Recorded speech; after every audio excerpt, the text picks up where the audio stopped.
यत्र धर्मसुतो राजा गौदपानिवृकोदरः कृष्णस्त्रैगण्डिवं चापं सुरेन्द्रकृष्णस्त्याविपत। তুমি আমাকে এই বর দাও যেন আমার সর্বক্ষণ বিপদ লেগেই থাকে, সর্বক্ষণ যেন আমার বিপদ লেগেই থাকে। তো ভগবান বলছেন, পিসিমা তুমি এই কথা কেন বলছো? পিসিমা বলছেন, দেখো এতদিন আমাদের বিপদ ছিল, আমরা দুঃখে কষ্টে ছিলাম, ততদিন তুমি আমাদের সাথে ছিলে। আর যেই আমার ছেলে রাজা হয়েছে তুমি আমাদেরকে ছেড়ে চলে যাচ্ছ। তো এমন সুখ আমি চাই না। सुख की माथे सिल पड़े जो हरि हृदय से जाए, बलिहारी वो दुख की जो पल पल नाम जपाए। যেন সেই দুঃখই তো ভালো, যে দুঃখে সর্বক্ষণ ভগবানকে স্মরণ করা যায়। যেন ওই সুখে কোনো লাভ হবে না যে সুখে ভগবানকে ভুলে যাবে। তো এই জন্যে কুন্তী মাতা বলছেন, বিপদঃ সন্ত্যনঃ সস্য তত্র তত্র যবদ গুরু। তুমি আমাকে বিপদ দাও, সর্বক্ষণ যেন আমার উপরে বিপদ লেগেই থাকে। তো এই কথা শ্রবণ করে ভগবান বলছেন, পিসিমা ওটা তো আমার কাছে নেই, আমি তো দিতে পারবো না। তো এই জন্যে ভগবান যাওয়া ক্যান্সেল করে দিলেন, তিনি গেলেন না, থেকে গেলেন আরো কিছুদিন পাণ্ডবদের কাছে। তখন একদিন কি হয়েছে, প্রভাতে ভগবান উঠেছেন, উঠে দেখছেন যে ধর্মরাজ বসে বসে ঘরের মধ্যে কাঁদছেন। ভগবান ধর্মরাজের কাছে গেছেন, কি ব্যাপার এইভাবে কাঁদছো কেন? তখন ধর্মরাজ বলছেন, কেশব আমি আমার সমস্ত আত্মীয় বন্ধু বান্ধব সবাইকে হত্যা করেছি। তো এই হত্যার পর আত্মীয় বন্ধু বান্ধব তো আর কেউ নেই, সবাইকে আমি হত্যা করে ফেলেছি। এখন আর এই সিংহাসন লাভ করে কি সুখ হবে?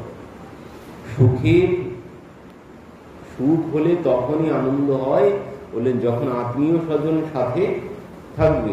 ওই একা একা সুখী হয়ে কি লাভ হবে? কোনো লাভ হবে না। যখন আত্মীয় বন্ধু বান্ধব আমার সাথে থাকবে তখনই সে সুখের মূল্য আছে। তুই একা একা সুখী হয়ে আমি কি করব? আর আমি আমার সমস্ত আপনজন সবাইকে আমি হত্যা করেছি। তুই এর জন্য আমাকে নরক যেতে হবে, এর জন্য আমাকে নরকে যেতে হবে। এই কথা শ্রবণ করে ভগবান হেসে ফেলেছেন। কেন? কারণ স্বয়ং ভগবান যেখানে দাঁড়িয়ে আছে, স্বয়ং ভগবান যার কাছে দাঁড়িয়ে আছে, সে বলছেন আমাকে নরকে যেতে হবে। ভগবান বুঝতে পেরেছেন এ আমাকে বিশ্বাস করে না, এ আমাকে বিশ্বাস করে না। কারণ যেখানে স্বয়ং ভগবান আছেন তাকে কোনোদিন নরকে যেতে হয়? কিন্তু ধর্মরাজ যুধিষ্ঠির সে বলছে আমাকে নরকে যেতে হবে। তো এই কথা শ্রবণ করে ভগবান বুঝতে পেরেছেন যে আমাকে ধর্মরাজ আমাকে কিছুতেই বিশ্বাস করে না।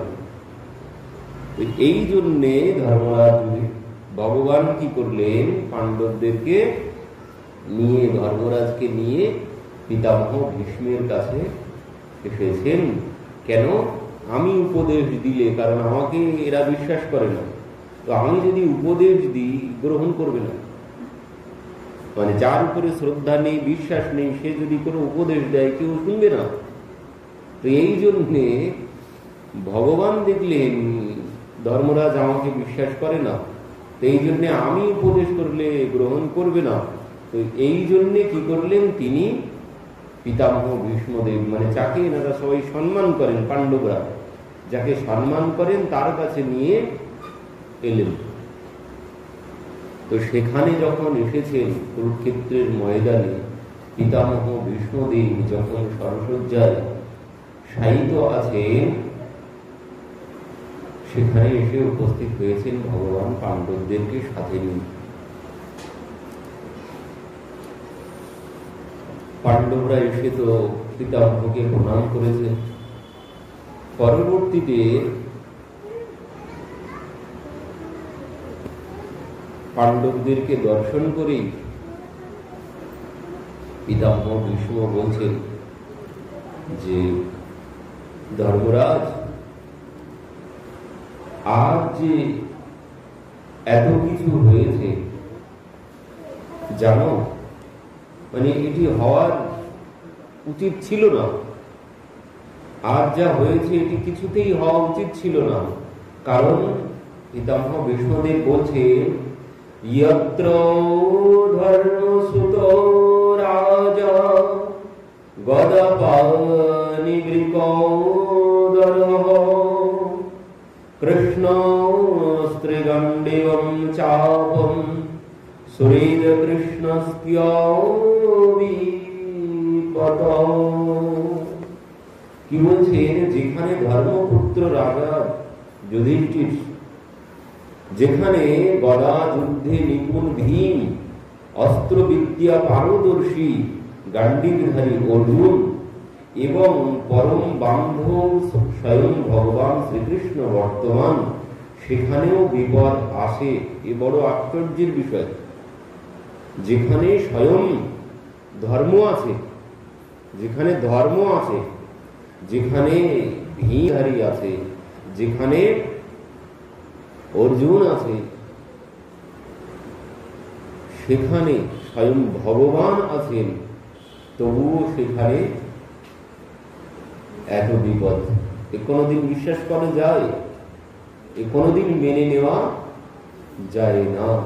কিন্তু এত কষ্ট পাণ্ডবদেরকে ভোগ করতে হয়েছে। স্বয়ং ভগবান সাথে আছেন, তবুও পাণ্ডবদেরকে এত কষ্ট ভোগ করতে হয়েছে।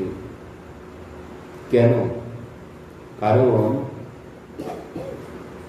পিতামহ ভীষ্মদেব বলছেন যে দেখো, যা কিছু হয় তার কারণ হচ্ছে তোমাদের সাথেই আছে।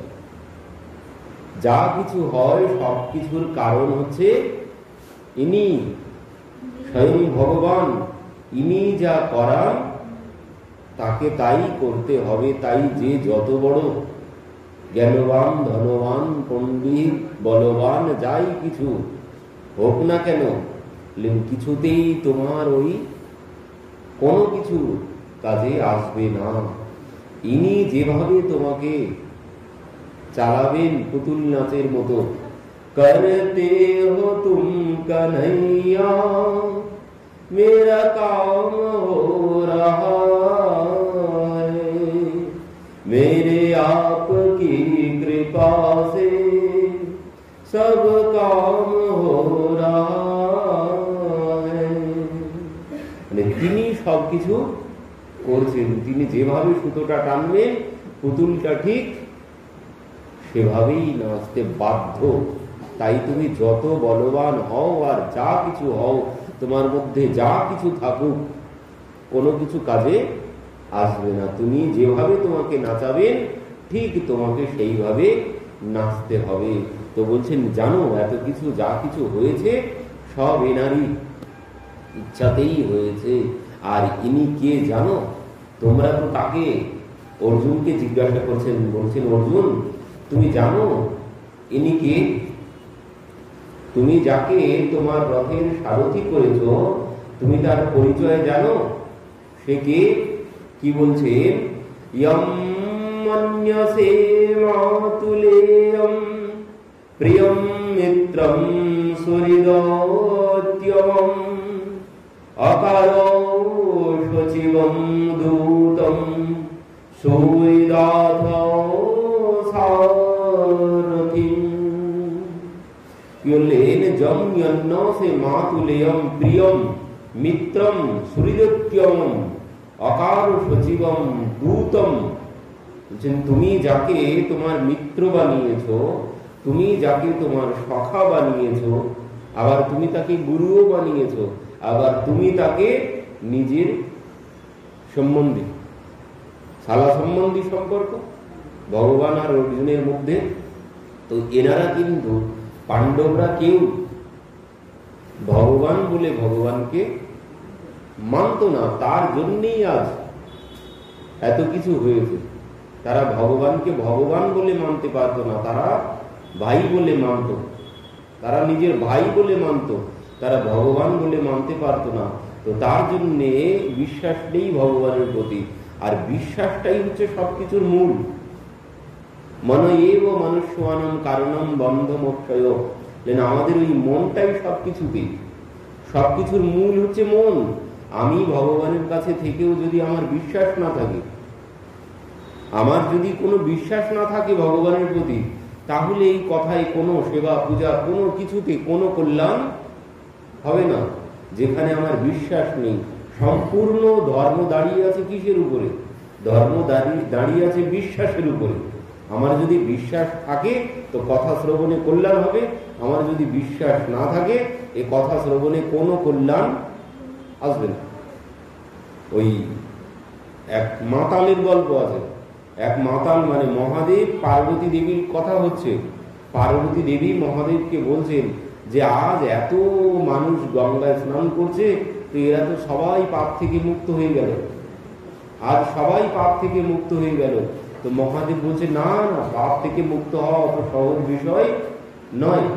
পার্বতী দেবী বলছেন কেন? এনারা সবাই যে আজ গঙ্গায় ডুব দিচ্ছে, সবার তো উচিত গঙ্গা ডুব দিলেই তো পাপ থেকে সে মুক্ত হয়ে যায়। বলে না, গঙ্গা ডুব দিলেই পাপ থেকে মুক্ত হওয়া যায় না। দেখবে তার প্রমাণ। কি করেছেন? দেবীকে নিয়ে মহাদেব পথের ধারে এসে পড়ে আছেন, বৃদ্ধ রূপ ধারণ করেছেন দুইজন, কিছুতেই তুলতে পারছেন না দেবী মহাদেবকে। তো যে যাচ্ছে পাশ দিয়ে ওই গঙ্গায় স্নান করে তাকে বলছে একটুখানি ধরো না আমার পতিকে, আমি কিছুতেই তুলতে পারছি না। এবার যেই সে ধরতে যাচ্ছে তখন বলছে দাঁড়াও, একটা শর্ত আছে। কি শর্ত? যদি তুমি আমার পতিকে স্পর্শ করো, তুমি যদি পাপী হও, তুমি কিন্তু ভস্ম হয়ে যাবে, তুমি ভস্ম হয়ে যাবে। আর এই কথা শুনে থাকো তোমরা, পড়ে চললাম। কেউ হাত লাগাচ্ছে না গায়ে। শেষে এক মাতাল ওই গঙ্গায় ডুব দিয়ে সে যাচ্ছিল ওই পথ দিয়ে। এবার তাকে ডেকেছেন যেই, সে এসেছে কাছে। কি হয়েছে? তুমি আমার পতিকে একটু ধরো না। সে সঙ্গে সঙ্গে বলার সাথে সাথেই ধরতে গেছে। দাঁড়াও দাঁড়াও দাঁড়াও, আগে একটা শর্ত আছে, আগে শোনো। যদি তুমি পাপী হও তাহলে কিন্তু তুমি ভস্ম হয়ে যাবে। তুমি যদি পুণ্যবান ব্যক্তি হও তাহলে তোমার কিছু হবে না আমার পতিকে স্পর্শ করলে। আর তুমি যদি পাপী ব্যক্তি হও তাহলে তুমি যদি আমার পতিকে স্পর্শ করো, তুমি সাথে সাথে ভস্ম হয়ে যাবে। তখন সেই মাতাল বলছেন কেন, আমি তো এই মাত্র গঙ্গা ডুব দিয়ে যাচ্ছি, তো আমার তো আর এখন কোনো পাপ নেই, আমি সমস্ত পাপ থেকে মুক্ত। এই বিশ্বাসে সে মহাদেবের গায়ে হাত দিয়েছেন। আর যেই গায়ে হাত দিয়েছেন, শঙ্কর ভগবান কি জয়, স্বয়ং মহাদেব পার্বতী দেবী সেখানে স্বরূপে আবির্ভূত হয়েছেন। তো মহাদেব দেবীকে বলছেন এই যে সারাদিন এতজন গঙ্গায় ডুব দিল, কেউ পাপ থেকে মুক্ত হতে পারেনি, এই একজনাই মাত্র পাপ থেকে মুক্ত হয়েছে। তো সব কিছু বিশ্বাস, সব কিছু আমার মনের কাছে। ধর্ম কর্ম যা কিছু করছি সব মন।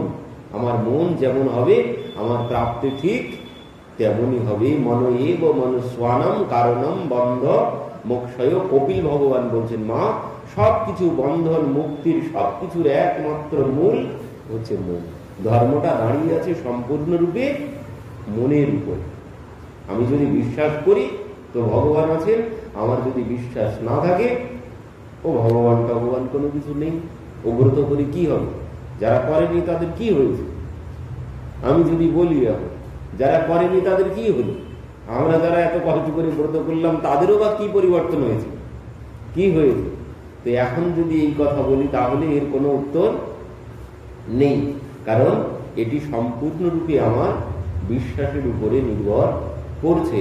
তো এই যে ব্রতর ফল বললেন, ব্রত করে কি হলো, আর যারা না করেছে তারও কি হলো? তো বললেন ওই যারা না করেছে তাদের দুর্যোধনের দিকে একবার তাকিয়ে দেখো, ওই যে রাবণের দিকে একবার তাকিয়ে দেখো। তারা ভগবানকে মানত না, কিন্তু তার কি ছিল না? রাবণের কি ছিল না? সেই রাবণ কি হলো, পরবর্তীতে যুদ্ধক্ষেত্রে এমন ভাবে পড়ে আছে। মন্দোদরী গিয়ে বলছেন, তোমাকে আজ দেখে মনে হচ্ছে তুমি তো অনাথের মতো পড়ে আছো, তোমার জন্য কাঁদার আজ কেউ নেই, তো তোমার আজ এই গতি কেন হয়েছে? বললেন, তোমার আজ এই গতি হয়েছে, তুমি রাম বিমুখ আসহাল তোমারি, তুমি ভগবত বিমুখ, তাই তোমার আজ এই গতি হয়েছে। দুর্যোধনেরও ঠিক ওই একই গতি, সে শুধু আমার আমার আমার আমার করেছে, ভগবানকে কিন্তু দর্শনও করেছে, ভগবানকে সে দর্শনও করেছে, তবুও সে যুদ্ধক্ষেত্রে কষ্ট সহ্য করছে, মৃত্যুর যন্ত্রণা সহ্য করছে। মৃত্যুকালে তার কি হয়েছে, জীবিত অবস্থায় শেয়াল কুকুরে ছিঁড়ে ছিঁড়ে খাচ্ছে, জীবিত অবস্থায়। সে তো মাজা ভেঙে পড়ে আছে, নড়তে চড়তে পারছে না, ওইভাবে পড়ে আছে। আর সেখানে তো চারিদিকে সব দেহ, শেয়াল কুকুর শকুনে ছিঁড়ে ছিঁড়ে খাচ্ছে সেই সব দেহ, আর তার মধ্যে দুর্যোধনও পড়ে আছে, দুর্যোধনকেও খাচ্ছে, জীবিত অবস্থায় ছিঁড়ে ছিঁড়ে নিয়ে যাচ্ছে শরীর থেকে মাংস, আর সে কোন রকমে তাড়াচ্ছেন। আর এই দৃশ্য দেখেছে স্বয়ং অশ্বত্থামা নিজে গিয়ে। অশ্বত্থামা বলছেন, বন্ধু তোমার এই অবস্থা আমি দর্শন করতে পারছি না, আমার বড় কষ্ট হচ্ছে, তো তোমার বলো তোমার শেষ ইচ্ছা কি? তিনজনা গিয়েছিলেন সেখানে। তো অশ্বত্থামা বলছেন, বন্ধু তোমার শেষ ইচ্ছা কি বলো, আমার আমি সহ্য করতে পারছি না তোমার এই কষ্ট দেখে, তুমি আর যা বলবে আমি তোমার সেই মনোবাসনা পূর্ণ করব। তখন কি বলছেন, বন্ধু আমার একটাই বাসনা, আমি শান্তিতে মরতে পারছি না এই জন্যে, কারণ আমরা সবাই কেউ বেঁচে নেই, আমরা কেউ বেঁচে নেই, কিন্তু পাণ্ডবরা 5 জনাই, কারো একজনাও সেখান থেকে মৃত্যুবরণ করলো না, সবাই 5 জনাই বেঁচে আছে, কিন্তু আমরা সবাই চলে যাচ্ছি। এই হচ্ছে আমার দুঃখ। যদি পাণ্ডবদের মধ্যে একজনাও মৃত্যুবরণ করত, তাহলে আমি একটু শান্তিতে মৃত্যুবরণ করতে পারতাম। এই কথা যেই বলেছেন, অশ্বত্থামা বলছেন, বন্ধু তুমি একজনের কথা বলছো, তুমি যদি বলো এক্ষুনি আমি 5 পাণ্ডবের মুন্ড কেটে আনতে পারি। আজ বন্ধু তোমার এই অবস্থা কেন হয়েছে জানো? তুমি যাদেরকে সেনাপতি বানিয়েছো কেউ তোমার পক্ষে যুদ্ধ করেনি। তুমি যদি আমাকে সেনাপতি বানাতে, তাহলে আজ তোমার এই দিন দেখতে হতো না। এই বলে গায়ে তো রক্ত ঝরছে, তো সেই রক্ত আঙুলে করে নিয়ে অশ্বত্থামার কপালে পরিয়ে দিয়ে বলছে, যাও বন্ধু, আজ তুমি আমার সেনাপতি, তোমাকে আমি আমার সেনাপতি নিযুক্ত করলাম। অশ্বত্থামা বলছেন, বন্ধু তুমি আমাকে যখন তোমার সেনাপতি নিযুক্ত করেছো, তো দেখো আমি কি করতে পারি। সেই রাত্রিতেই ছুটেছেন, গিয়ে কি করলেন, পাণ্ডবদের না করে পাণ্ডবদের 5 পুত্রের মুন্ডু কেটে এনেছেন। তো এখানে যেটি বলতে চাইছিলাম, তো ওই তিলক দিয়েছে, অশ্বত্থামার কপালে রক্ত দিয়ে তিলক করেছে, করে বলছেন, বন্ধু আজ আমি তোমাকে তিলক করলাম আমার সেনাপতি রূপে, আর তুমি যদি পাণ্ডবদেরকে হত্যা করতে পারো, 5 পাণ্ডবকে, তাহলে এই পৃথিবীর রাজা হবে কে? অর্ধেক আমি আর অর্ধেক তুমি। মৃত্যু সজ্জায় তখন কিন্তু শিয়াল কুকুরে শকুনে ছিঁড়ে ছিঁড়ে খাচ্ছে, আর সেই দুর্যোধন বলছে, তুমি যদি পাণ্ডবদেরকে আজ হত্যা করতে পারো, তাহলে অর্ধেক রাজ্যের অধিকারী তুমি আর অর্ধেক আমি ভোগ করব। এই অবস্থা হবে শেষের দিনে। এই আসক্তির এমন শক্তি এই মৃত্যুকালেও ছাড়বে না। আর মৃত্যুকালে যদি এমন সংসারের আসক্তিতে, এই সংসারের কথা চিন্তন করতে করতে আমি যদি মৃত্যুবরণ করি, তাহলে আমরা তো কত প্রসঙ্গ শ্রবণ করেছি। সেই শেঠজি ছিল, শেঠজি মৃত্যুর পর কুকুর হয়ে গেছে। দেবর্ষি নারদ এসেছিলেন যে শেঠজিকে উদ্ধারের জন্য, যে শেঠজি চলুন আমার সাথে বৃন্দাবনে, কিছুতেই গেলেন না, যে কিছুদিন পরে যাব, কিছুদিন পরে যাব। এই করতে করতে শেঠজি মৃত্যুবরণ করলেন। তো পরবর্তীতে দেবর্ষি নারদ এসে যখন আর খুঁজে পাচ্ছে না, বলছেন, যার সংসারের প্রতি এত মোহ, সে মরে গেলেও সংসার ছেড়ে যাবে না। তো গেল কোথায়? তো দেখছেন সেই নাতিটা খেলা করছে একটা কুকুরের বাচ্চা নিয়ে, সেখানে গেছেন, গিয়ে দেখছেন ওই কুকুরের বাচ্চাটা আর কেউ না, সেই শেঠজি মরে কুকুর হয়েছে। সেই শেঠজি মরে কুকুর হয়েছে, তো সেই কুকুরকে গিয়ে দেবর্ষী নারদ বলছেন যাবেন, এখন যাবেন শেঠজি আমার সাথে? বলছেন না, এখনো সময় হয়নি। কেন? ছেলে এখন বাড়ি থাকে না, সারা রাত জেগে ঘর বাড়ি পাহারা দিই আমি, এখন আমি যাবো না, আপনি আরো কিছুদিন পরে আসুন। আরো কিছুদিন পরে এসেছেন, কুকুরটা মারা গেছে। দেবর্ষী নারদ খুঁজতে শুরু করেছেন, গেল কোথায় শেঠজি? তো পরবর্তীতে দেখলেন সেই নাতি পুকুর পাড়ে বসে বসে জলে ঢিল মারছে, আর একটা বড় ব্যাঙ ঢিল মারলেই ভেসে ওঠে, আবার পুনরায় ডুব দেয়। সেখানে গিয়ে দাঁড়িয়ে দাঁড়িয়ে কি দেখছেন? ওই ব্যাঙ আর কেউ না, সেই শেঠজি মরে এবার ব্যাঙ হয়েছে। তো এই গতি হবে। তুমি যদি সংসারের আসক্তির মধ্যে পড়ে থাকো, ভগবানে যদি তোমার বিশ্বাস না থাকে, ও তোমার এইভাবে পুনরপি জন্মনম পুনরপি মরণম পুনরপি জননী জঠরে শয়নম, বারবার তোমাকে জন্মগ্রহণ করতে হবে আর বারবার মৃত্যুবরণ করতে হবে। এই জন্ম মৃত্যু চক্র থেকে তুমি কিছুতেই মুক্তি পাবে না। এই সংসার ছেড়ে তোমার আর যাওয়া হবে না। বারবার এই জন্মগ্রহণ আর বারবার মৃত্যুবরণ, এই যে কি যন্ত্রণা! যখন গর্ভে ছিলাম তখন মনে ছিল, এখন আর কোনো কিছু মনে নেই। এখন মনে হচ্ছে আমি দুর্যোধন, আমি দুর্যোধন, এখন আর ওই সমস্ত কোনো কিছু মনে নেই। তো বলছেন এই গতি তোমার হবে, কিন্তু যদি তোমার ভগবানের প্রতি বিশ্বাস থাকে, ভগবানের প্রতি যদি তোমার ভরসা থাকে, তাহলে আর তোমাকে যেভাবে ভরসা করেছিলেন পিতামহ ভীষ্মদেব, পিতামহ ভীষ্মদেব বলছেন, অর্জুন জানো কে? তুমি যাকে তোমার সারথি বানিয়েছো, তুমি যাকে তোমার ওই সম্বন্ধী বানিয়েছো, তুমি যাকে তোমার মিত্র বানিয়েছো, সে আর কেউ নয়। কে? এসবই ভগবান সাক্ষাৎ নারায়ণ প্রমাণ। বলছেন ইনি স্বয়ং ভগবান, ইনি স্বয়ং ভগবান। কিন্তু এনারা ভগবানকে ভগবান বলে বিশ্বাস করেননি। যদি করতেন তাহলে দুর্যোধন এইভাবে বসে বসে কাঁদতেন না। দুর্যোধন বলছেন আমাকে নরকে যেতে হবে, আহা, ধর্মরাজ বলছেন আমাকে নরকে যেতে হবে। ভগবান তাদের কাছে এতদিন সঙ্গ দিয়েছে, তবুও সে আমাকে নরকে যেতে হবে। কেন? ওই বিশ্বাসে আমার ঘাটতি। তো এই বিশ্বাস আগে সুদৃঢ় করতে হবে। তো আমাদের বিশ্বাস সুদৃঢ় কিসে হবে? আমাদের বিশ্বাস সুদৃঢ় কিসে হবে?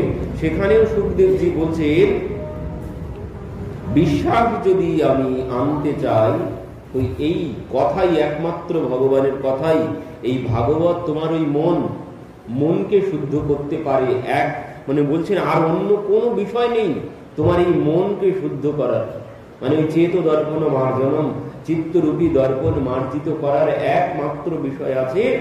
কি বললেন? এ তস্মাৎ পরম কিঞ্চন মনঃ শুদ্ধির ন বিদ্যতে জন্মান্তরে ভবেৎ পুণ্যম তদা ভাগবতম লভেৎ। এই ভাগবত কথা ছাড়া মন শুদ্ধির আর অন্য কোনো বিষয় নেই। একমাত্র এই ভাগবতই পারে আমার মনকে শুদ্ধ করে ভগবানের প্রতি দৃঢ় বিশ্বাস এনে দিতে। এই ভাগবত কথাই পারে, এর এমন শক্তি আছে।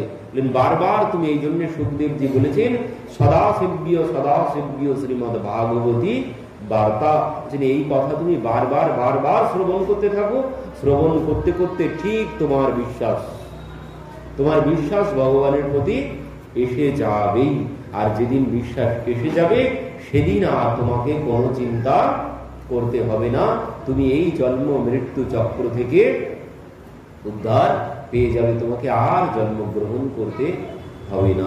তো যে বিশ্বাস পিতামহ ভীষ্মদেবের ছিল, পিতামহ ভীষ্মদেব পাণ্ডবদেরকে সেখানে অনেক উপদেশ করেছেন, পাণ্ডবদেরকে সেখানে ধর্মের উপদেশ করেছেন।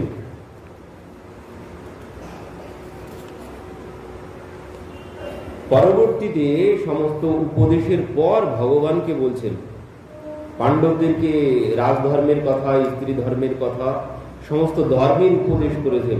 আর সেই উপদেশের শেষে এবার পিতামহ ভীষ্মদেব বলছেন সদেব দেব ভগবান প্রতীক্ষতাম কলেবরম ইয়াবদিদম হীনম মহম প্রসন্ন্যহা লোচনুল্লাসন মুখম ভুজ ধ্যান পতশ্চতুর্ভুজ। কি বলছেন প্রভু? সদেব দেব ভগবান প্রতীক্ষতম কলেবরম যাবদীদম হীনম্যহম প্রসন্ন হাস অরুণ লোচনুল্লাস মুখম ভুজ ধ্যান পতশ্চতুর্ভুজ। বললেন প্রভু তুমি আমার সম্মুখে এসে দাঁড়াও। কেন? আমি তোমাকে, আমরা বলি পিতামহ ভীষ্মদেব উত্তরায়ণের জন্য অপেক্ষা করছেন। উত্তরায়ণ মানে এই উত্তরায়ণ দক্ষিণায়ন, এই উত্তরায়ণ দক্ষিণায়ন নয়, ভগবানই হচ্ছেন উত্তরায়ণ। ভগবানের এক নাম হচ্ছে উত্তরায়ণ ভগবান। কেন? তিনি যখন উত্তরা মায়ের গর্ভে প্রবেশ করেছিলেন, উত্তরা মায়ের গর্ভে যখন পরীক্ষিত মহারাজকে রক্ষা করার জন্য প্রবেশ করেছিলেন, তো এইখান থেকেই ভগবানের নাম হলো উত্তরায়ণ ভগবান কি জয়। তো এই উত্তরায়ণ ভগবানের আসার অপেক্ষায় তিনি বসে আছেন। তিনি এই উত্তরায়ণ দক্ষিণায়নের জন্য বসে নেই, কারণ মৃত্যুবরণ করতে হয় এইভাবেই।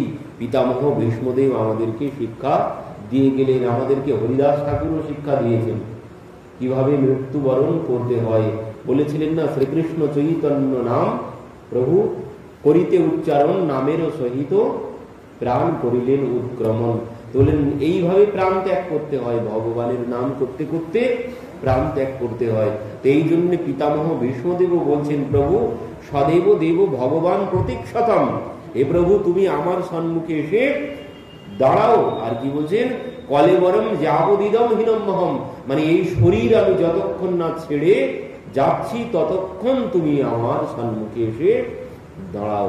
আর যেই কথা বলেছেন ভগবান এসে দাঁড়িয়েছেন, কিন্তু পিতামহ বলছেন যতক্ষণ আমি এই শরীর ছেড়ে যাচ্ছি ততক্ষণ তুমি আমার সম্মুখে এসে দাঁড়িয়ে থাকো। ভগবান মুখটা নিচু করে নিয়েছেন। কেন? কারণ পিতামহের তো ইচ্ছা মৃত্যুর বর আছে, কতদিন দাঁড়িয়ে থাকতে হবে তার কোনো ঠিক ঠিকানা নেই। তো এই জন্যে পরবর্তীতে বলছেন না, ওইভাবে দাঁড়ালে হবে না, মুখটা ভার করে দাঁড়ালে হবে না। পিতামহ বলছেন প্রসন্ন হাস অরুণ লোচনুল্লাস, হাসি মুখে তুমি আমার সম্মুখে দাঁড়াও। আর সেই রূপ দর্শন করতে করতে আমি আমার শরীর ত্যাগ করতে চাই। এমন গতি, মানে এমন মৃত্যু ভাগ্যে পাওয়া বড় কঠিন। মানে এই পিতামহ ভীষ্মদেবেরই হয়েছিল, ভগবানকে দর্শন করতে করতে মৃত্যুবরণ করেছেন। আর জটায়ু মৃত্যুবরণ করেছিলেন ভগবানের কোলে মাথা রেখে হয়েছে। এই জটায়ু হরিদাস ঠাকুর আর পিতামহ ভীষ্মদেব তিনি ভগবানকে দর্শন করতে করতে মৃত্যুবরণ করলেন। তো আমাদের বললেন আমাদেরও কর্তব্য ভগবানের কথা চিন্তন করতে করতে মৃত্যুবরণ করতে হবে। সংসারের কথা যদি চিন্তন করি তাহলে কিন্তু আর এই সংসার ছেড়ে যাওয়া হবে না। যদি বলছেন ছেলে মেয়ে নাতি নাতনির কথা চিন্তা করতে করতে মৃত্যুবরণ করি, তাহলে তো আমার অবস্থা কি হবে? তোমাকে শুকর কুকুর জনিতে যেতে হবে। কেন? কারণ ওই ওদেরই হয় অনেকগুলো করে সন্তান, 8-10টা করে সন্তান শুকর কুকুরের। আমি যদি মৃত্যুকালে মানে নাতি নাতনি পুত্রের কথা চিন্তা করতে করতে মৃত্যুবরণ করি, তাহলে আমার ওই অবস্থা হবে, আগামীতে শুকর কুকুর জনিতে যেতে হবে। ভগবান বলছেন ওই যে তুমি যদি সন্তান বা নাতি নাতনির কথা চিন্তা করো তো যাও, তোমার কত পুত্র দরকার, কত পুত্র দরকার, তাদের একসাথে 8-10টা করে সন্তান হয়। তো এই জন্যে আরো বলছেন যদি অর্থের মধ্যে তোমার মন যায় মৃত্যুকালে, তাহলে তোমাকে সর্পজনিতে যেতে হবে। যদি গাড়ি বাড়ির মধ্যে তোমার মনটা যায় মৃত্যুকালে, তাহলে ইঁদুর ছুঁচো হয়ে ওই ঘরেই পড়ে থাকতে হবে, কোথাও তুমি যেতে পারবে না। তো এই জন্ম মৃত্যু চক্র থেকে উদ্ধার হতে গেলে ভগবানের নাম করতে করতে মৃত্যুবরণ করতে হবে। এই কথা তুলসীদাসজি এক জায়গায় বলছেন, ভরত হরিণেশ নেহ করি হরিণ ভয় তেজি দেহ তুলসী উনকি কন গতি জিনকি নানা নেহ। তুলসীদাসজি বলছেন রাজর্ষি ভরত তিনি এক জায়গায় মন দিয়েছিলেন, তার জন্য তাকে হরিণ হতে হলো। আর যার মনটা সংসারের চারিদিকে দেওয়া আছে। আমার মনটা সংসারের চারিদিকে একটু একটু করে সর্বত্র দিয়ে রেখেছি, আমার গতি কি হবে? আমার গতি কি হবে? ভরত, রাজর্ষি ভরত এক জায়গায় মন দিয়েছিল, দিয়ে তাকে হরিণ হতে হয়েছে। আর আমার মন যে কত জায়গায় আছে তার কোনো ঠিক ঠিকানা নেই। তো তুলসীদাসজি বলছেন যে আমার গতি কি হবে? তো এই জন্যে পিতামহ ভীষ্মদেব তিনি জগৎকে দেখিয়ে গেলেন যে মৃত্যুবরণ কিভাবে করতে হয়। তিনি ভগবানকে স্মরণ করতে করতে ভগবানের স্তুতি করছেন, আর স্তুতি করতে করতে তিনি এই শরীর ত্যাগ করেছেন। আর সেই স্তুতি শ্রবণ করে পিতামহ ভীষ্মদেব যে স্তুতি শ্রবণ করেছেন, শ্রবণ করে গঙ্গা দেবী আনন্দে নাচতে শুরু করেছেন। গঙ্গা দেবীর পুত্র, নিজের পুত্র ভগবানকে যে স্তুতি করছেন, এই স্তুতি শ্রবণ করে গঙ্গা দেবী নাচতে শুরু করেছেন। পিতামহ ভীষ্মদেব মৃত্যুকালে কি বলছেন দেখুন, প্রভু ইতিমতি রূপকল্পিতা বিতৃষ্ণা ভগবতী সত্যত পুঙ্গবে বিভগ্নি। বলছেন প্রভু আমার একটি কন্যা আছে, প্রভু আমার একটি কন্যা আছে, আর সেই কন্যাকে আমি আমার মৃত্যুর আগে সৎ পাত্রের হাতে সমর্পণ করে যেতে চাই। পিতামহ ভীষ্মদেব বলছেন যে প্রভু আমার একটি কন্যা আছে, আর সেই কন্যাকে আমি সৎ পাত্রে দিয়ে মৃত্যুবরণ করতে চাই। কেন? কন্যাকে যদি সৎ পাত্রে না দিয়ে যেতে পারি, ও শান্তিতে মরা তো যাবে না, আর মরেও শান্তি পাবো না। তো এই জন্য আমার কন্যাকে আমি সৎ পাত্রের হাতে দিয়ে যেতে চাই। তো ভগবান বলছেন হায় হায়, আপনি বিবাহ কবে করলেন? আপনি তো আজন্ম ব্রহ্মচারী, আপনি বিবাহ করলেন কবে, আর আপনার কন্যা কবে হলো? তখন পিতামহ ভীষ্মদেব বলছেন প্রভু আমার কন্যাকে জানো? আমার কন্যা আর কেউ না, ইতি মতি। আমার কন্যার নাম হচ্ছে মতি। মতি মানে কে? মন, মানে মন রূপী কন্যা। তো সেই মন রূপী কন্যাকে মৃত্যুকালে আমি তোমার চরণে দিয়ে যেতে চাই। দিলে কি হবে? আর আমাকে এই জন্ম মৃত্যু চক্রে আর ঘুরে বেড়াতে হবে না। তো এই জন্য পিতামহ ভীষ্মদেব বলছেন প্রভু আমি দেখেছি এ জগতে তোমার থেকে ভালো পাত্র আর কেউ নেই। তোমার হাতে যদি আমার কন্যাকে দিয়ে যেতে পারি, মানে আমার মনকে তোমার হাতে যদি সমর্পণ করে যেতে পারি, তাহলে আমি নিশ্চিন্তে চলে যেতে পারবো, আমাকে আর কোনো দুঃখ পেতে হবে না। তো এই জন্য বলছেন ভগবতী সত্যত পুঙ্গবী বিভগ্নি সসুখ মুখগতে কচিত বিহর্তুম প্রকৃতি মুখেষু ইয়দ ভব প্রভাব। বলছেন প্রভু আমি দেখেছি একমাত্র তোমার চরণেই যদি মনটা দিতে পারি, তাহলে আমি একদম পরম ধাম যেতে পারবো, যেখানে গেলে আর ফিরে আসতে হবে না। কি বলছেন? ইয়দ্গত্বা না নিবর্তন্তে তদ্ধামম পরমম মম। আমি সেখানে যেতে পারবো, আমি সেখানে যাব যেখানে গেলে আর আমাকে ফিরে আসতে হবে না, সেই তোমার পরম ধামে আমি গমন করবো। তো বলছে রূপের বর্ণনা দিচ্ছেন ভগবানের কেমন? ত্রিভুবন কমনম কমাল বর্ণম রবিকর গৌর বরম বরম দধানে বকুরল ককুলা ভৃতম নামজম বিজয় সখে রতিরস্তু মেন অবদ্য। প্রভু তোমার রূপ কেমন? যেন চার দিকে ত্রিভুবন সুন্দর কমল সদৃশ বর্ণ, সেই দেহ সূর্যের কিরণ, ভগবানের সেই তমাল বরণ অঙ্গের উপরে যখন সেই সূর্যের কিরণ পড়েছে, বলছেন প্রভু সেই রূপ দেখে আমার কন্যা মুগ্ধ হয়ে গেছে, আমার মনটা মুগ্ধ হয়ে গেছে, আমার কন্যা মুগ্ধ হয়ে গেছে তোমার ওই রূপ দর্শন করে। মানে যুদ্ধক্ষেত্রে যখন সেই তমাল বরণের উপরে সূর্যের রবিকর গৌর বরাম বরণ দর্শনে, মানে সূর্যের কিরণ পড়েছে। আর কি বলছেন? বকুর আলো কপুলা ভৃতাম্ন নামজম বিজয় সখে রস্তু মেন অবদ্য। বলছেন প্রভু সেই রূপ অনবদ্য, সে রূপের বর্ণনা দেওয়া সম্ভব নয়। তো সেই রূপ তোমার যে রূপ আমি দর্শন করেছি, ওই রূপ দর্শন করে আমি সমস্ত কিছু তোমাদের সমর্পণ করে দিয়েছি। তো আমি তোমাকে দর্শন করতে করতে, সেই রূপের চিন্তন করতে করতে, মানে যে রূপ তিনি যুদ্ধক্ষেত্রে দর্শন করেছেন সেই রূপের চিন্তন করছেন এখন মৃত্যুকালে পিতামহ বিষ্ণুদেব। কি বলছেন?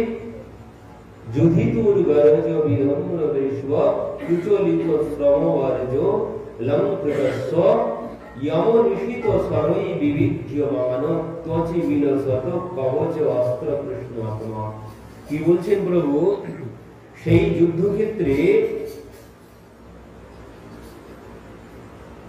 যুধিতুর গরজ বিধর্ম প্রচলিত শ্রম বর্জলঙ্কৃতস্ব।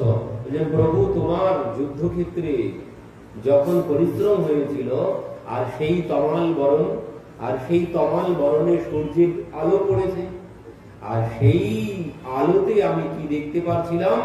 যুদ্ধক্ষেত্রে তোমার পরিশ্রমে কি হয়েছে? তোমার ওই অঙ্গ থেকে শ্বেত বিন্দু মানে গরম ঘাম ঝরছে। মানে কখন? যখন তিনি ওই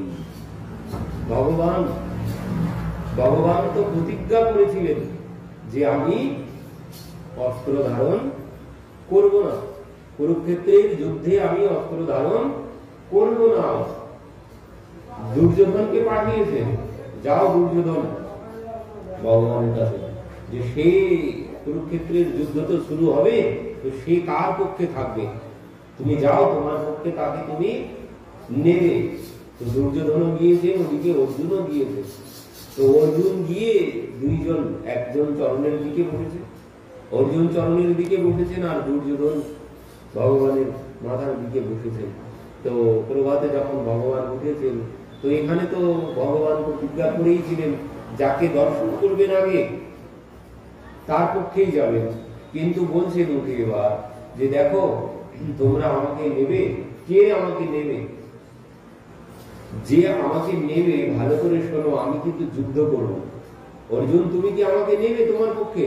আমাকে যদি নাও কিন্তু আমি যুদ্ধ করবো না, আমি অস্ত্র ধারণ করবো না। দুর্যোধনকে বলছেন, দুর্যোধন তুমি কি আমাকে নেবে? তুমি যদি আমাকে নাও আমিও কিন্তু তোমার পক্ষে গেলেও আমি কিন্তু অস্ত্র ধারণ করবো না। এই কথা যখন বলেছেন দুর্যোধন বলতে, তাহলে আমি তোমাকে নিয়ে কি করবো? তোমার মতো ছোট জগন্নাথ আমি নিয়ে কি করবো? তোমাকে নিয়ে কি পূজা করবো সিংহাসনে বসিয়ে? আমাকে করতে হবে যুদ্ধ। ভগবান বলছেন দেখো, যদি আমাকে না নাও তাহলে তুমি আমার সৈন্য পাবে, আমাকে যদি না নাও তো আমার সৈন্য পাবে। অর্জুন কি বললেন? অর্জুন বলছেন দেখো আমার সৈন্যের প্রয়োজন নেই, আমার তোমাকেই প্রয়োজন।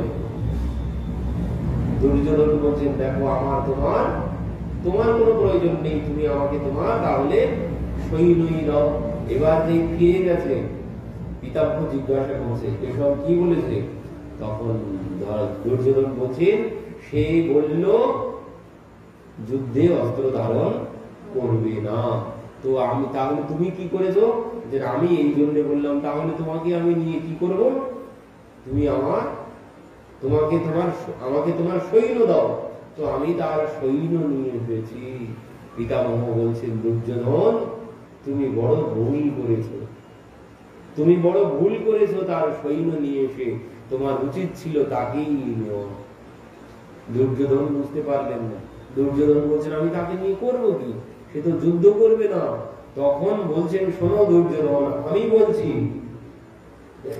আমিও প্রতিজ্ঞা করছি, সে যখন বলেছে যে যুদ্ধে অস্ত্র ধারণ করবে না, আর আমিও দুর্যোধন তোমার সম্মুখে বলছি শোনো, वासुदेव कर चक्र न धरो तो तुमको मुख ना दिखाऊं, लाज तो है मैं शांतनु सूत ना कहूं। আমি বাসুদেব कर चक्र ना धरो तो तुमको मुख ना दिखाऊं বলছেন ভগবান এসব যদি অস্ত্র না ধারণ করে আমি আর মুখ দেখাবো না, সে যদি অস্ত্র না ধারণ করে। আর কি বলছেন? শান্তনু সুত, মানে আমি যে শান্তনুর পুত্র, আমি পিতার পরিচয় আর কারোর সম্মুখে দেব না। আমি যে শান্তনুর পুত্র এই বলে আমি কারো কাছে পরিচয় দেব না। আমি যদি তাকে যুদ্ধে অস্ত্র ধারণ না করাতে পারি। তো পিতামহ ভীষ্মদেব বলছেন, সেদিন যখন যুদ্ধ শুরু হয়েছে, যুদ্ধ তো হচ্ছে, তো যুদ্ধ হতে হতে যখন 6-7 দিন 8 দিন হয়ে গেছে যুদ্ধের, তখন দুর্যোধন পিতামহের কাছে গেছেন। পিতামহের কাছে গিয়ে বলছেন, পিতামহ, এতদিন যুদ্ধ হলো, তুমি যুদ্ধ করছো না মন দিয়ে আমার পক্ষে, কেন? আমি যুদ্ধ দেখতে পাচ্ছি আমার সৈন্যরাই সব প্রাণ হারাচ্ছে, তুমি থাকতে আমার সৈন্যরা সব প্রাণ হারাচ্ছে, তুমি আছো, তুমি কি করছো? তুমি যুদ্ধ করছো না। তখন পিতামহ বললেন, ঠিক আছে।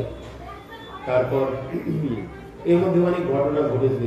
দুর্যোধনকে বললেন, যাও, তুমি তোমার মৃত্যুর ভয় পাচ্ছ, তো তুমি যাও, তোমার পত্নীকে পাঠিয়ে দিও, আমি তোমাকে অমর করে দেবো, আশীর্বাদ দিয়ে দেবো, আর সেই আশীর্বাদে তুমি অমর হয়ে যাবে।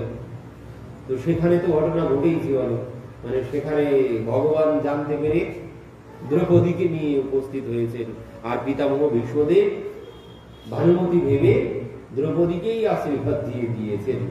তো পরবর্তী দিন যখন যুদ্ধে গেছেন, যুদ্ধে গিয়ে কি হয়েছে, যুদ্ধ শুরু হয়েছে, এমন সময় পিতামহের সম্মুখে অর্জুন ভগবান অর্জুনের রথ নিয়ে এসে দাঁড়িয়েছেন। এবার যেই দাঁড়িয়েছেন, সঙ্গে সঙ্গে পিতামহ অর্জুনের উপরে অস্ত্র নিক্ষেপ করতে শুরু করেছেন। আর সেই পিতামহের সাথে অর্জুন আর যুদ্ধ করে কিছুতেই পারছেন না। অর্জুনের সমস্ত শরীর ঘেমে নিয়ে স্নান করে ফেলেছেন, অনেক অনেক বাণ এসে অর্জুনের শরীরেও বিদ্ধ করেছে। ভগবান দেখলেন অর্জুন অর্জুন দম নিতে পারছে না, পিতামহ এমন ভাবে অস্ত্র নিক্ষেপ করছে, তার মধ্যে এক বিন্দু অর্জুন কিছুতেই আর সময় পাচ্ছে না যে একটুখানি চিন্তা ভাবনা করে অস্ত্র নিক্ষেপ করবে। যত বাণ নিক্ষেপ করছে, সমস্ত বাণ সব ফিরে আসে। এই দেখে ভগবান দেখতে পেলেন যে আজ কিছুতেই অর্জুন আর পারবেন না। তখন ভগবান কি করেছেন, ওই রথ থেকে ঝাঁপ দিয়ে পড়েছেন নিচে, লাফ দিয়ে নিচে পড়েছেন, পড়ে ওই রথের চাকা নিয়ে পিতামহের দিকে এগিয়ে গেছেন, রথের চাকা ধরে। আর যেই রথের চাকা ধরে পিতামহের দিকে ভগবান এগিয়ে গেছেন, সঙ্গে সঙ্গে ভীষ্মদেব কি করেছেন, অস্ত্র ফেলে দিয়েছেন, দিয়ে ওই রূপ দর্শন করছেন। ওই রূপ দর্শন করছেন ভগবানের যে তমাল বর্ণ রূপ, আর সেই রূপের উপরে, মুখের উপরে সূর্যের আলো পড়েছে, আর ওই যে রথের চাকা ধরে রেখেছেন, এই যে পরিশ্রম হচ্ছে, আর সেই পরিশ্রমের সমস্ত শরীর ঘামতে শুরু করেছেন। তো বলছেন, প্রভু, সেদিনের যে রূপ আমি দর্শন করেছি, সেই রূপ দর্শন করে আমি সবকিছু ভুলে গেছি, আমি যুদ্ধ করাও ভুলে গেছি, আমি সমস্ত ধনুর্বাণ গান্ডি সব ফেলে দিয়েছি, দিয়ে ওই তোমাকেই দর্শন করছিলাম। আর যেই ওই অস্ত্র ফেলে দিয়েছেন, আর তখনই ভগবান অর্জুনকে বলছেন, অর্জুন আর দাঁড়িয়ে থেকো না, অর্জুন আর দাঁড়িয়ে থেকো না, এই অস্ত্র নিক্ষেপ করো, এক্ষুনি অস্ত্র নিক্ষেপ করো। সঙ্গে সঙ্গে অর্জুন এবার বাণে তো জর্জরিত করে ফেলেছেন পিতামহ ভীষ্মকে। তো পিতামহ ভীষ্মদেব সেই স্বরের শয্যায় সেখানে শায়িত হয়ে গেলেন। তো এই গতি কেন হলো? এই গতি কেন হলো? কারণ পিতামহ ভীষ্ম সঙ্গ দিয়েছেন। তুমি যতই বড় ভালো ব্যক্তি হও না কেন, তুমি যদি অধর্মের সঙ্গে থাকো, তাহলে তোমার ওই গতি হবে। তুমি যতই বড় ধার্মিক হও, তুমি যদি অধর্মের সঙ্গে থাকো, তোমার গতি অমনি হবে। এই জন্য পিতামহ ভীষ্মকে ভগবান নিজে অর্জুনকে দিয়ে মারিয়েছেন। ভগবান নিজে অর্জুনকে বলছেন, মারো অর্জুন, দেখছো কি? অর্জুন বাণ নিক্ষেপ করেছে। তো সেখানে পিতামহের মতো ব্যক্তিকে ভগবান নিজে বলছেন বাণ নিক্ষেপ করো। কেন? কারণ পিতামহের শক্তি আছে, সবকিছুই আছে, কিন্তু তার সেই শক্তিতে অসৎ ব্যক্তি তার সেই শক্তি শক্তিমান হয়েছে, তার সেই শক্তি কোনো কাজে আসছে না। ধর্মের কাছে তোমার শক্তি যদি ধর্মে না লাগে, ও শক্তির কোনো মূল্য নেই। ও শক্তিকে ভগবান এইভাবেই নাশ করবেন। তো এই জন্যই ভগবান অর্জুনকে দিয়ে পিতামহকে বধ করিয়েছেন। তো সেই সপতি সখী বচ নিঃসঙ্গ মধ্যে নিজ পরৌর বলৌ রথৌ নিবিশ্ব স্থিতবতী পরশৈ নিকায় রক্ষ্বা ঋতবতী পার্থ সখে রতিমস্তে। কি বলছেন? সপদি সখী বচ নিঃসঙ্গ মধ্যে, মানে প্রভু তুমি স্বয়ং পরম ব্রহ্ম ভগবান হয়ে তুমি অর্জুনের রথের সারথি হয়েছ। আর অর্জুন তোমাকে যেভাবে হুকুম করছে, ড্রাইভারকে কি করে? মালিক হুকুম করে, এইখানে নিয়ে চলো, ওইখানে নিয়ে চলো, ওইখানে নিয়ে চলো, আস্তে চালাও, জোরে চালাও। তো তুমি হয়েছ রথের চালক, আর অর্জুন হয়েছে মালিক। আর অর্জুন তোমাকে যেভাবে বলছে তুমি সেইভাবে রথ চালাচ্ছ। এ তোমার কেমন লীলা! কি বলছেন অর্জুন? বলছেন প্রভু তুমি ওই রথ নিয়ে কৌরব আর পাণ্ডবদের মাঝখানে নিয়ে চলো, কৌরব আর পাণ্ডবদের মাঝখানে যুদ্ধক্ষেত্রে। তো যেভাবে অর্জুন উপদেশ করছেন ভগবান সেইভাবে রথ নিয়ে উপস্থিত করেছেন যুদ্ধক্ষেত্রের ভিতরে। একদিকে কৌরবরা, একদিকে পাণ্ডবরা দাঁড়িয়ে আছেন, আর তার মাঝখানে অর্জুনের কথা মতো ভগবান রথ নিয়ে গিয়ে উপস্থিত হয়েছে। মানে প্রথম দিনের কথা। এবার যখন রথ নিয়ে গিয়ে উপস্থিত হয়েছেন, অর্জুন চারিদিকে দেখছেন, হায় হায়, এ তো সবাই আমার আত্মীয় স্বজন, যাদের সাথে যুদ্ধ করতে এসেছি এরা তো সবাই আমার আপনজন। এই দেখেই অর্জুন বলছেন, কেশব আমি যুদ্ধ করতে পারবো না, আমি যুদ্ধ করতে পারবো না। গান্ডি ফেলে দিয়েছেন। সেই গান্ডি ফেলে দিয়েছেন ভগবান। তখন অর্জুনকে ওই গীতার উপদেশ শুনিয়েছেন। তো একটি চমৎকার বিষয়, সেখানে কিন্তু মানে ভগবান দাঁড়িয়ে আছেন রথ নিয়ে দুই পক্ষের মাঝখানে, দুই পক্ষের মাঝখানে, এদিকে পাণ্ডবরা, এদিকে কৌরবরা, ভগবান অর্জুনকে দিয়ে, মানে অর্জুন দেখার জন্য বলেছেন যে তুমি কৌরবদের সম্মুখে নিয়ে চলো, আমি দেখবো কারোর সাথে যুদ্ধ করতে হবে, কারা এসে দাঁড়িয়েছে আমাদের সাথে যুদ্ধ করার জন্য। তো এই জন্য ভগবান কৌরবদের সম্মুখে নিয়ে রথ নিয়ে দাঁড়িয়েছে, আর অর্জুন গিয়ে সবাইকে দর্শন করে গান্ডীব ফেলে দিয়েছেন। সবাই তো আপনজন, কি করে আমি যুদ্ধ করবো এদের সাথে? তো ভগবান তখন অর্জুনকে গীতার উপদেশ করছেন। তো সেই গীতার উপদেশ যতক্ষণ করেছেন, এদিকে কৌরবরা আর এদিকে পাণ্ডবরা সবাই কিন্তু দাঁড়িয়ে আছে। কিন্তু কিভাবে দাঁড়িয়ে আছে? সবাই পাথরের মতো মূর্তি হয়ে দাঁড়িয়ে আছে, সবাই পাথরের মতো মূর্তি হয়ে দাঁড়িয়ে আছে। কারও কিন্তু আর কোনো জ্ঞান নেই, সব পাথর, সবাই পাথরের মতো দাঁড়িয়ে আছে। কেউ কিন্তু কোনো কিছু শুনতে পারেনি। ভগবান অর্জুনকে সেখানে দাঁড়িয়ে দাঁড়িয়ে উপদেশ করছে, সবাই কিন্তু শুনতে পেত, সবাই সেখানে পাশাপাশি সবাই দাঁড়িয়ে আছে। কিন্তু সেখানে যেমন আমরা সবাই শুনতে পাচ্ছি, কিন্তু সেখানে সবার মাঝখানে দাঁড়িয়ে ভগবান অর্জুনকে বললেন, শুধুমাত্র অর্জুনই শ্রবণ করলেন, আর কেউ শুনতে পেলেন না। কেন বলছেন? সবাই সেখানে ভগবানের মায়াতে সব যেন পাথরের মতো দাঁড়িয়েছিল, কার মধ্যে কোনো প্রাণ ছিল না। তো সেখানে অর্জুনকে উপদেশ দিলেন। উপদেশের পর অর্জুন কি করলেন? শিষ্যস্তে হম, তুমি আমার গুরু, ভগবানকে গুরু রূপে বরণ করলেন। ভগবান উপদেশ দিলেন, আর সেই উপদেশের পর অর্জুন পুনরায় যুদ্ধ করতে। তখন বলছেন, তাহলে এবার রথ নিয়ে এখান থেকে পিছনে চলো। ভগবান রথ নিয়ে চলে এসেছেন। তো পিতামহ বলছেন, যেমন মালিক যেভাবে ড্রাইভারকে হুকুম করে, সেইভাবে তুমি ড্রাইভার সেজেছো অর্জুনের। অর্জুন তোমাকে যেভাবে হুকুম করছে তুমি সেইভাবে তার রথ চালাচ্ছ। তো পিতা